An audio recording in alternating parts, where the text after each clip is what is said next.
What will happen to property prices if interest rates rise in 2022 and beyond?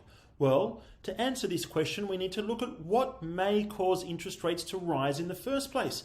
Understanding these key levers and the concepts in this video will help you understand how the rich get richer and how you can be on the right side of the greatest transfer of wealth in the last 100 years.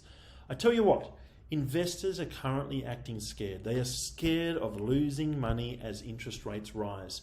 In the next few minutes, I will take you on a journey about how our monetary system works and how you can position yourself to benefit in 2022 and beyond.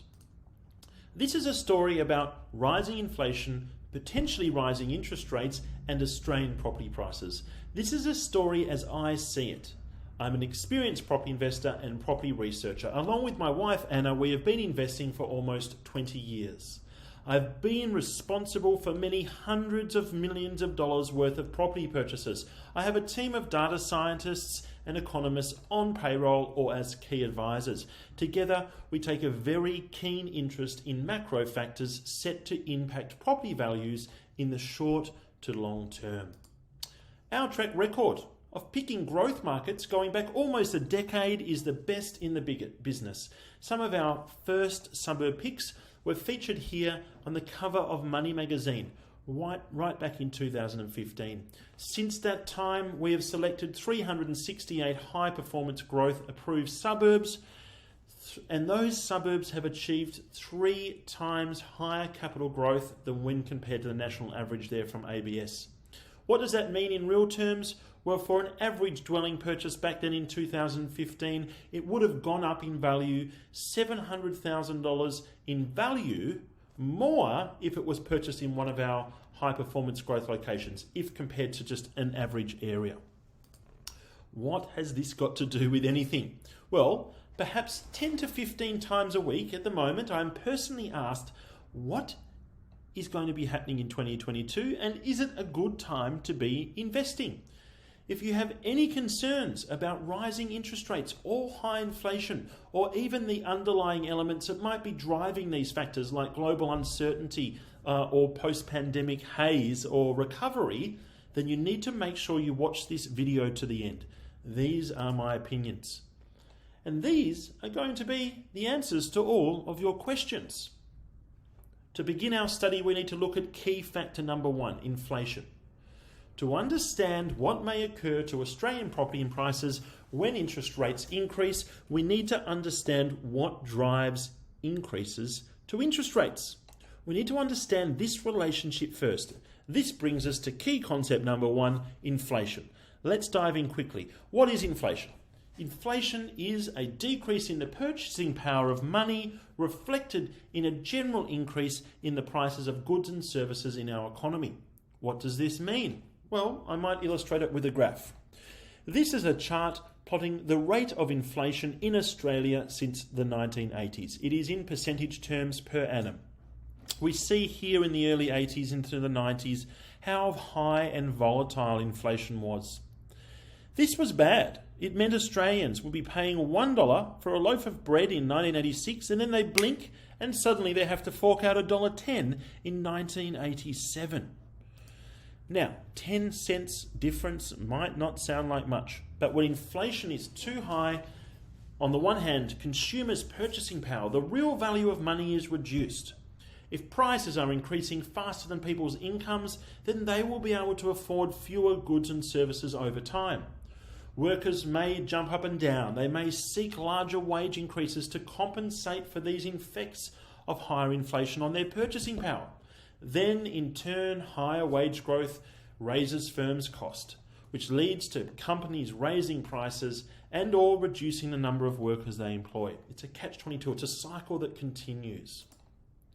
A key point here to be revisited shortly is the real purchasing power for Australians is reduced during periods of high inflation. It evaporates in front of your eyes. This is why Australian policymakers, the relevant body here, the RBA, likes to keep inflation in check. Australia's inflation target is to keep it between 2 and 3% over time. You can see this green bar here. The RBA adopted this target in the early 2000s. and they use this target to achieve goals of price stability, full employment, prosperity and welfare for Australians. This price stability means low, stable inflation. It leads to sustainable economic growth. Looking back at this RBA chart once again, we can see this green target zone plotted. And, whatever the RBA have been doing since the early 90s, since they introduced this policy, it's working. There have only been a few times where it has popped up, inflation has popped up above this 2 to 3% target range. We are currently in one of these times. You can see here, here, here, and now, once again, inflation is just jumping above this inflation target range. So what levers are there to control inflation and bring it back to target levels? This leads us to key factor number 2. Interest rates. The primary lever used by Australian policymakers to control inflation is interest rate changes. This is interest rates plotted since the 1980s. Okay? You can see the high volatility of the 1980s during these high times of inflation. It also led to volatility in interest rates. Things were mirrored. I can remember, I'm not sure if you can turn your gaze back or it might be a different generation, but I can remember as a kid the struggle that my family went through just to keep the family home. It was tough. We can see that over time, a few patterns, interest rates have trended downwards. Okay, there have been decreases, but there have been fluctuations. Now, let's investigate the relationship between inflation and interest rate movements. We can see the instances where interest rates were increased. Okay, I've highlighted the peaks there with the orange vertical line. So peak, peak, peak, peak, peak in interest rates. Right? These interest rates were increased to provide a handbrake to inflation. You can see the lag impact where interest rates rise and then a few months later up here, inflation decreases. Interest rates rise, inflation decreases. The pattern repeats itself. But you can also see, in many cases, the slow increases that were adopted in interest rates. Things operate gradually as time goes by. And also, very importantly, you can see that after any increases in interest rates, they are usually reverted back down soon after. Interest rate rises, revert down soon after. Interest rate rises, return back soon after. It's usually a short hit. So when we know how policymakers act, we can act accordingly to that.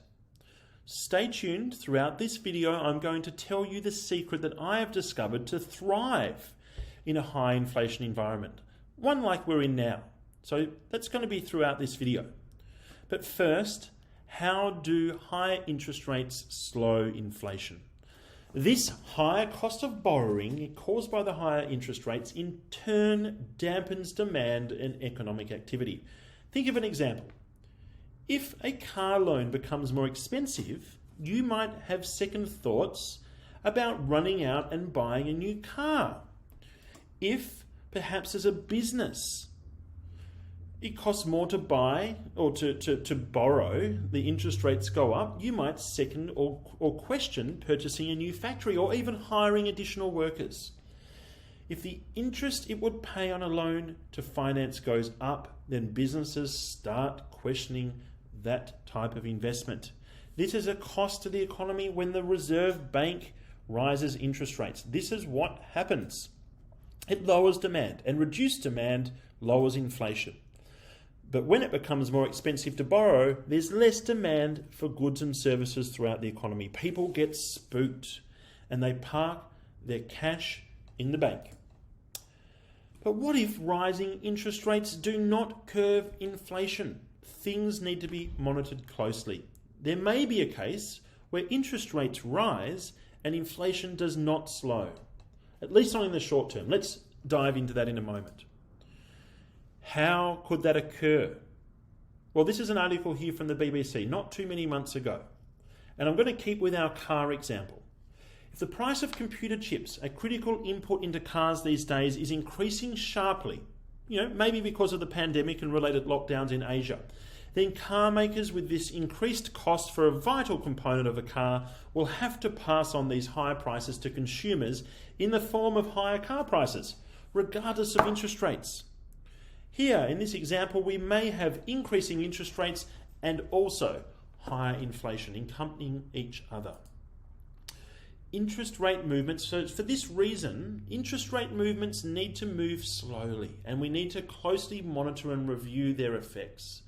We can see here the increases are usually gradual, up and down. Things are going to play out here over many years, not months, years, 2022 onwards. We need to take a long-term view of our investment future. We need to embrace the changes to our environment. Because if we are to wait on the sidelines for the dust to settle, well, we may be waiting a while, if at all, right? We need to be able to embrace these changes to, smartly, correctly take action. All right, let's investigate key factor number 3. So we've looked at inflation, we've looked at what drives interest rate rises. Now let's have a look at property prices. The topic of this discussion.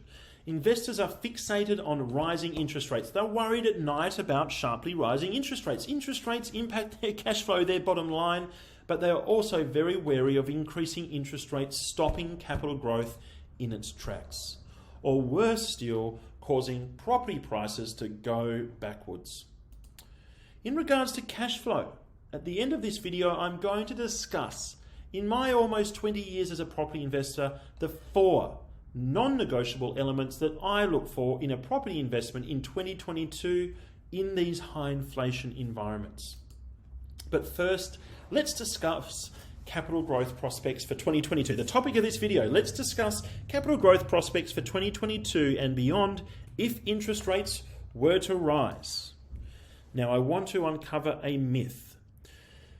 Investors' Thought Process 101, that the higher the interest rates are, then the less demand there is for housing or investments and prices will suffer as a result. What these investors forget is what is driving the increases in interest rates, and that is inflation. So this myth is false. Let me show you why. I'm going to reiterate this point. It's very important. Investors forget what is driving the increases in interest rates, and that is inflation. The cause and effect. The cause, rising inflation, actually has a very positive impact on property prices. How could this be? Well, let me show you first the evidence.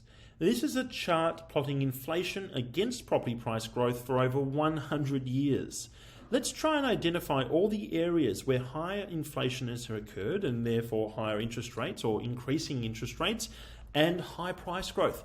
The red line, inflation, plotted against the black line, house price movement. You can see inflation increasing in the early 1900s along with property prices. Inflation decreasing along with property price movement. And then we see inflation increasing dramatically and property prices off the charts. You can see the correlation of these graphs is extremely positive.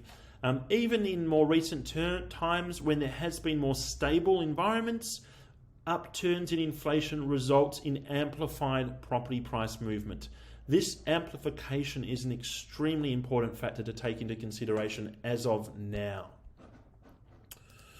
How can high inflation plus high interest rate rises actually correlate to property prices increasing strongly in value? That's the key question. This brings us to key element number 4, real interest rates. Understanding this concept is the insider's secret, the difference between dumb and smart money. This is how and why the rich get richer. This is a concept that when you understand, you grasp the full benefit of investing against a grain and setting yourself up for strong returns. This is a primary reason why you should be investing now, why we are likely to see the greatest transfer of wealth in 100 years happening in the next few. If you do not take action now, you may be left behind with crippled spending power. Now, we know the key benefits of holding a top-class property investment asset. We've got compounding growth over time. We've got rental income. Now, I actually make money in 4 ways from my property investments. I'll go into more details on that in a moment. But for these properties, property investments generally, the debt attached to these properties typically reduces over time. I'm not talking about paying down your debt. I'm talking about something much more subtle, something far more powerful. Let me demonstrate what I mean here with a practical example. You go out today and buy $1 million worth of goods or services or a property, a nice round number, and you pay cash for these purchases. Remember, this is just an example. Over the next year, there is high inflation. Currently, inflation is at 3.5%. Remember, it's above that range. There is commentary suggesting that it could push even higher throughout the next 12 months, even up to 10%. In 2022, let's assume a 7% inflation rate. Remember, this may be pandemic-induced, but it's outside of the RBA's target range. But let's assume that based on what commentary is in the market now. Over the next year, we get to hold these goods and services or this property and benefiting from them and controlling any appreciation in their true intrinsic value. Then in 2023, assuming they have not deteriorated or been consumed or have not gone down in real intrinsic value, then, due to inflation, we could potentially sell these, goods or services or this property for $1.07 million. Remember, the true value hasn't changed in this example. These goods and services or properties have just gone up in price because the dollar has devalued due to inflation. But great, you buy for $1 million, you sell for 1.07, you've got a profit of $70,000. Or is it a profit? Well, because the intrinsic value of the goods and services or the property has not changed, just the sticker price. If we were forced to replace those goods and services after a sale, we would still then go and have to stump up $1.07 million. We'll be no better off. Each of our original dollars has been devalued by 7%. We have not profited. $1.07 million in 2023 is equal to $1 million in 2022 in terms of purchasing power. Now, let's take a second example. You go out today and buy the same $1 million worth of goods and services or property, only this time you get a bank loan to cover 100% of the cost, assuming that you can, just for the sake of this example. Let's also assume the same 7% inflation rate. Remember the key difference in this example, we are using the bank's cash here, not ours. In this case, the debt is fixed. We have the ability to spend the bank's money on purchasing this property or the goods and services now in 2022. And as time goes on, the purchasing power of each dollar loaned to us decreases. It is the bank's money that is devalued and not ours. That means in 2023, we could potentially sell those goods and services or the property, and assuming their intrinsic value has not changed once again, and they have been exposed to the full force of this 7% inflation, we could sell these goods and services or the property in the market for $1.07 million. We can then go away and pay down the debt and be left with $70,000 cash. In the first example, going back, in the first example, where we were using our own cash, when we sold down our purchases for $1.07 million, we were no better off in real terms, because after the sale, although our cash amount was higher, its purchasing power was the same. In this example, when we are using the bank's money, when we sell down the purchases, we pay back the debt, then we are left with $70,000 profit. How is this really different? Well, I'm going to say it in another way. Remember, this $70,000 is created from $0 of our own money. If we were to use our own money, it is tied up with these purchases. It is exposed to inflation. When we use someone else's money, our money could be elsewhere, working for us and potentially diversified to reduce our overall exposure of our cash to inflation. We get a win-win. So why would the banks allow this to happen? Why would they allow us to profit at their expense? Well, of course, they charge us interest. They have to make a buck. You can walk out now and get a sub 3% interest rate. Let's assume, though, that interest rates were to increase a little bit. 0.5%, so to 3.5%. I'm not saying I even think they will in 2022, but let's assume they do rise to this level. For a $1 million debt over the next year, the interest will cost me 3.5% or $35,000. But even though I've technically had to fork out $35,000 in interest repayments, I have gained $70,000 in purchasing power. I've technically made $35,000 just for holding the debt for a year. Let that sink in. Effectively, a debt is a debt in and of itself is an investment in these inflationary times. This is the concept of real interest rates. Real interest rates equals the interest rate you're paying minus the inflation amount. Okay? If you're paying 3%, 4%, 5% interest rates and inflation is 7%, then using this formula, real interest rates will be negative. The larger the gap between inflation and interest rates, the more negative real interest rates are. The more money you are gaining caused by changes in purchasing power just by holding a debt. I'm not saying you want to be like this smart, smug person here, right? But this is a key concept that high net worth individuals, sophisticated investors, and others like them understand. The alternative, leaving your cash in the bank or leaving that equity untouched in a property, this means your cash, your $1 million in cash, well, after 1 year, it's devalued by 7%. Your real purchasing power is decreasing before your eyes. It's like sand slipping between your fingers. When we use debt to purchase a property, even if the intrinsic value of that asset does not change, we are effectively making money. So how exactly does high inflation cause property price growth? Well, we've talked about how the debt itself is an investment due to negative real interest rates. But what if the intrinsic value of the property purchases also increased? What if they didn't stay the same? What if they actually increased? Well, real estate is a physical asset. It's a bricks and mortar, right? It's in high inflation environments, bricks and mortar provide stability. It's a hedge against inflation. Tangible assets like commodities and real estate generally do very well in high inflation times. The rich are parking their money in bricks and mortar and are not leaving their money in cash. And this brings high demand to these safe haven asset classes like property. This extra demand piling into property increases its intrinsic value. We get a double whammy. We profit due to negative real interest rates, plus the intrinsic value of our property purchase are likely to increase due to increased demand from smart money. We also get real capital growth. So what about these other safe haven asset classes? Why wouldn't we just go out and buy gold? Well, that could work. Gold generally appreciates in value also due to these increases in demand caused by inflation. But you may struggle to get a loan to purchase gold bullion.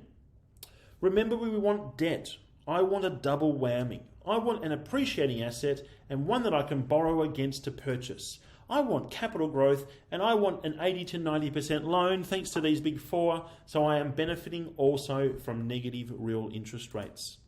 This is why smart money is going to pile into Australian residential real estate. This is why the richer get richer. Those that own property with debt will get a double whammy of gains. But what about the high interest repayments? What about my cash flow? You might say as a property investor, if interest rates go up, then I'm going to have to fork out more each week just to hold on to my investments.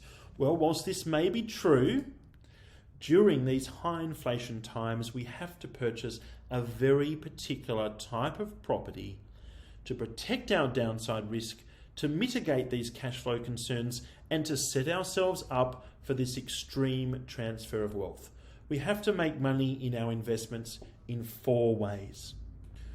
Would you like to discover the exact type of investments I am buying for myself and my friends in 2022? I've prepared for you then a 25-minute explainer video.